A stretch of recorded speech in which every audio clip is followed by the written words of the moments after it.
బులెటిన్లో first of all breaking news చూస్తున్నాం. Congress Chevella parliament సమీక్షా సమావేశంలో ఆసక్తికర పరిణామం చోటు చేసుకుంది.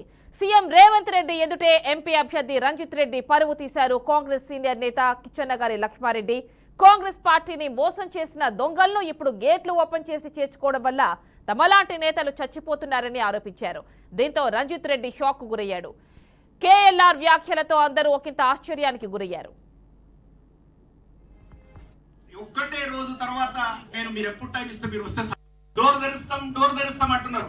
కాంగ్రెస్ కు మోసం చేసిన దొంగలను కూడా మీరు లోపలికి తీసుకొస్తే మాలాంటి మళ్ళీ చచ్చిపోయే ఛాన్స్ ఉంది, కార్యకర్తలు చచ్చిపోయే ఛాన్స్ ఉంది. అక్కడక్కడ అనుకుంటారు సార్ రేవంత్ రెడ్డి గారికి కేఎల్ఆర్ కి పడదో ఏమో అని. మేము చాలా దగ్గర మిత్రులమని కూడా మీరు చెప్పాలి. నేను చెప్తే నమ్మట్లేదు. నేను ఈ బాధ్యత, ఈ కాన్స్టిట్యున్సీ బాధ్యత తీసుకుంటా.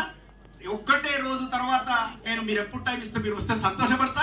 అదర్వైజ్ మన క్యాండిడేట్ తీసుకుపోయి 5400 మంది పరిచయ కార్యక్రమం నా దగ్గర మంచి బిర్యానీ పెట్టించి ఇంట్రడ్యూస్ చేస్తాను కూడా ఈ సందర్భంగా తెలియజేస్తున్నాను.